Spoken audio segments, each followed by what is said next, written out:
Interviewing is a very important reporting tool for a journalist, so we're going to spend some time now looking at what makes for a really good interview.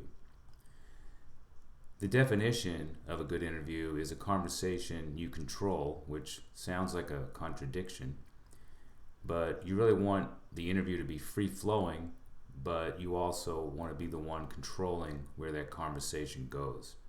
You need to talk with people who have important information. You're going to get quotes, whether it's a written story or sound bites for a video or audio report. And the best interview is going to be when you develop a sense of trust with the person you're interviewing and they feel secure in sharing their feelings and revealing thoughts about a topic. Most conversations, if you think about it now, a lot of people want to talk about themselves. So when somebody says that they saw a certain movie, your response might be to think about what you did last night. But really the interview is, if somebody says, I saw a movie last night, you're going to ask questions about that experience. And you want to find out about what they saw. Did they like it? What other types of movies do they like to see? And that's really the technique of a good interview, is to turn the focus on the other person. Before you do an interview, you want to research certain topics, maybe the person themselves if they're well known enough. You want to set some goals. You might even want to prepare questions, although you don't necessarily want to follow every question once you get to the interview, but you might want to have some questions that you know you want to ask, and then you're going to schedule the interview. The way to do an interview, the best way to do it is face-to-face. If the person has no time and said you can email them questions or text, you can do that, but it's going to sound less spontaneous and less conversational. They'll have time to prepare. A lot of reporters use the phone. If they're on deadline, they don't have time to go out and meet somebody, and that'll work. But really, face-to-face is the best option. It's more personal. You can choose an environment where you can also take note and describe the place where the person works, or it's their home, or some place of interest tied to the story. You can observe them when they're answering, and you can start to develop a more vivid scene in your story, which adds more than just quotes. Number one thing, listen. Focus in on what the person is saying in response to your questions, and also put them at ease.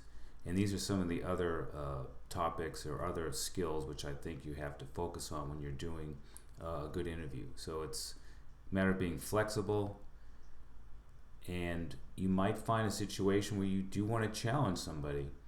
Don't be afraid to do that as well. But also be sensitive if somebody's under stress. Show some consideration, and they may in fact open up to you. A lot of interviews, people will be more than willing to talk. Occasionally you're going to run into a situation where someone has something that maybe is a very sensitive topic, and you ask them a question and they don't really want to answer. Your job is to try and get them to answer.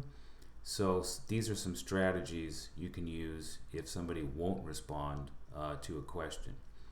See what works. Sometimes just the silent treatment. Ask a question, they say they don't want to answer, then just don't say anything for a few seconds. And then they may start talking anyway. Once you set the interview up and you're doing it, you can record the interview, which is, I think, the best way. It's less intrusive. You get an exact record of the conversation, and then later you can also listen how well you did during the interview, so you can learn and improve your interviewing techniques. If you don't have time to record, you can certainly take notes. You're not going to want to transcribe everything as it's being said, but that will work as well if you're pressed for time. Once you've done the interview, now you're going to think about putting those quotes into a story. Select interesting and revealing quotes. Don't just put a quote in there because you got the quote. Think of and search for good quotes and where to appropriate places to put them into your story, whether it's a written story, a video, or an audio story. You can just attribute other information without putting into quotes or using partial quotes, which we'll review in this unit. I set up a little example here of how to set up a quote, a full quote, and then a partial quote, so you can look at those to get an idea how quotes might work in a print story.